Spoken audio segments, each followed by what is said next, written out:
Shrimati Jacinda Morris എന്ന സാഹിത്യകാരി. കവിതകളും ചെറുകഥകളും ഖണ്ഡകാവ്യങ്ങളുമൊക്കെയായി നിരവധി രചനകൾ. ജനിച്ചതും വളർന്നതും മറുനാട്ടിലായതിനാൽ സൃഷ്ടികളേറെയും ആംഗലേയ സാഹിത്യത്തിൽ. ചുരുക്കം ചില രചനകൾ ഹിന്ദിയിലും മലയാളത്തിലും.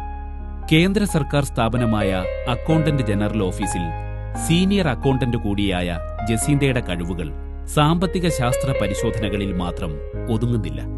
സാമൂഹ്യ പ്രവർത്തക കൂടിയായ ഇവർ ആതുര സേവന രംഗത്തും കലാ സാംസ്കാരിക പരിപാടികളുടെ സംഘാടകയും നല്ലൊരു ഗായികയും നർത്തകിയുമൊക്കെയാണ്. പ്രകൃതിയെയും സസ്യലതാദികളെയും ഏറെ സ്നേഹിക്കുന്ന ഈ കലാപ്രതിഭ പുഷ്പഫല കൃഷിയിലും നിപുണയാണ്. സ്കൂളിൽ പഠിക്കുന്ന കാലത്തും കോളേജിൽ പഠിക്കുമ്പോഴൊന്നും എനിക്ക് എഴുതാനുള്ള കഴിവുണ്ടെന്ന് എനിക്ക് അറിയില്ലായിരുന്നു. പക്ഷെ അന്നും ഡയറിയിൽ പല കവിതകളൊക്കെ കുറിച്ച് വെക്കുമായിരുന്നു. എന്റെ ആദ്യത്തെ പുസ്തകം ബീഡ്സ് ഓഫ് വിസ്ഡം എന്ന പേരിൽ ഇറക്കിയത് വെറും 13 കവിതകളായിരുന്നു. കുറെ അങ്ങനെ എഴുതി എല്ലാ വർഷവും തുടർച്ചയായിട്ടും ഒരു പുസ്തകം ഇറക്കാനിടയായി. കൂടുതലും ഇംഗ്ലീഷിൽ തന്നെയായിരുന്നു എഴുതിക്കൊണ്ടിരുന്നത്. കാര്യം മലയാളത്തിൽ എനിക്കതിനുള്ള അത്രയും പാണ്ഡിത്യം ഇല്ലായിരുന്നു. ഇംഗ്ലീഷിൽ എനിക്ക് കുറച്ചുകൂടെ എളുപ്പമായിട്ട് തോന്നി. ആംഗലേയ സാഹിത്യത്തിൽ രൂപം കൊണ്ട ജസീന്തയുടെ ആദ്യ കവിതാ സമാഹാരം ബീഡ്സ് ഓഫ് വിസ്ഡം 2002 പ്രസിദ്ധീകരിച്ചു. തുടർന്ന് രണ്ടാമത്തെ പുസ്തകമായ സ്റ്റേയേഴ്സ് ടു ഡോൺ എന്ന കഥാസമാഹാരത്തോടുകൂടി സാഹിത്യ ലോകത്തുകൂടി സ്ഥാനമുറപ്പിച്ച ജസീന്ത ഇപ്പോൾ മലയാളത്തിലും ഹിന്ദിയിലും തന്റേതായ ശ്രമങ്ങൾ നടത്തുന്നുണ്ട്. നിരവധി രചനകൾ പുസ്തകരൂപത്തിൽ പ്രസിദ്ധീകരിച്ചിട്ടുണ്ട്. ജീവിതത്തിന്റെ കർമ്മമേഖലകളെയെല്ലാം ഓരോ പരീക്ഷണശാലകളായി കാണുന്ന ജസീന്തയുടെ നിശ്ചയദാർഢ്യവും സങ്കല്പങ്ങളെക്കാളും യാഥാർത്ഥ്യങ്ങളിലൂന്നിയുള്ള കാഴ്ചപ്പാടോടെയുള്ള സമീപനവും ഇവരുടെ കർമ്മമേഖലകളിൽ തിളക്കം കൂട്ടുന്നു. പക്ഷെ എനിക്ക് എല്ലാ പുസ്തകത്തിനും ഒരു വ്യത്യാസം വേണമെന്ന് കരുതുന്ന പേഴ്സണാണ്. അതുകൊണ്ട് ആദ്യത്തത് കവിതകളായപ്പോ രണ്ടാമത്തെ ചെറുകഥകളായിരുന്നു. നാലാമത്തെ പുസ്തകം വെറും കവിതയാകരുതെന്ന് കരുതി ഒരു വ്യത്യാസം കൽപ്പിക്കാൻ 3 ഭാഷയിൽ കവിതകൾ എഴുതി. ഇംഗ്ലീഷ്, ഹിന്ദി, മലയാളം. അങ്ങനെ എന്റെ മലയാള ഭാഷയിൽ എന്റെ ചുവടുവെപ്പായിരുന്നു അത്. ഒരു കവിത ഞാൻ എഴുതി പല വേദികളിലും ഞാൻ ആ കവിത ചൊല്ലുകയാണ്. ആ കവിതയാണ് ഇന്നും ഇപ്പോൾ ഞാൻ നിങ്ങൾക്കായി ഞാൻ സമർപ്പിക്കുന്നത്. മലയാള ഭാഷയെ സ്നേഹിക്കുന്ന ഞാൻ, മാതൃഭാഷയെ ബഹുമാനിക്കുന്ന ഞാൻ, എന്തുകൊണ്ട് ഇംഗ്ലീഷിൽ എഴുതി തർജ്ജമയ്ക്ക് മറ്റൊരാളെ ഏൽപ്പിച്ചു എന്ന പൂർണ്ണമാക്കുന്ന ഒരു കവിതയാണ് ഞാൻ ഇന്ന് നിങ്ങൾക്കുമായി സമർപ്പിക്കുന്നത്. ജനിച്ചു മറുനാട്ടിൽ തായ്മൊഴി നിർബന്ധമായി പറയാൻ പഠിപ്പിച്ചു രമ്മയൻ വഴി കാട്ടി. മധുരം മലയാളം സ്വായത്തമാക്കിയിടുവാൻ നിർബന്ധിച്ചെന്നെ അമ്മ. അമ്മയ്ക്കൻ പ്രണാമങ്ങൾ. ഇന്നാട്ടിൽ വിദ്യാരംഭം നടത്താൻ കഴിഞ്ഞില്ല. അന്യഭാഷയിൽ തന്നെ കുറിച്ചെന്നതക്ഷരം. അത്രമേൽ തൻ ഭാഷയെ സ്നേഹിച്ച ജനനിക്ക് ആരമതുണ്ടായ ഞാൻ പഠിച്ചു കണ്ടും കേട്ടും.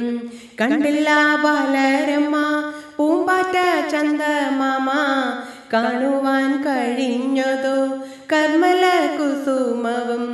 അതിൽ നിന്നമ്മവായി ചാറിഞ്ഞ ശ്ലോകമെല്ലാം ചെറുതായി പഠിപ്പിച്ചു എഴുതാൻ വായിക്കാനും.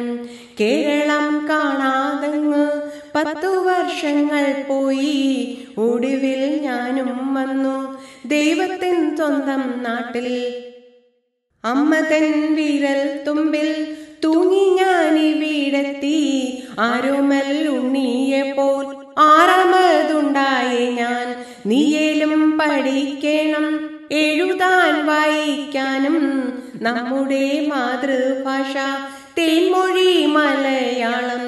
എത്രയോ വട്ടം എന്റെ മാതാവു നിർബന്ധിച്ചു.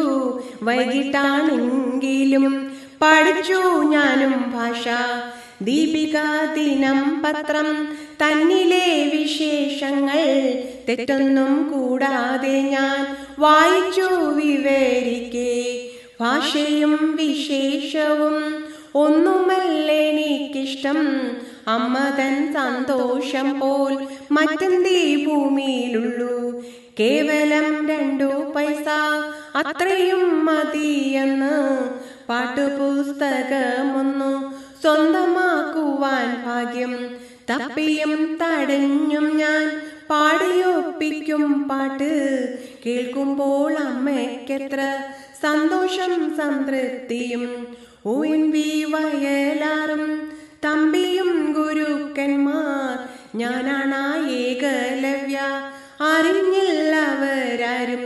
പഠിക്കാൻ വൈകിപ്പോയി, ഉടനെ നിന്നും പോയി, അത്രമേൽ പരിമിതം എന്റെ ഈ ഭാഷാജ്ഞാനം.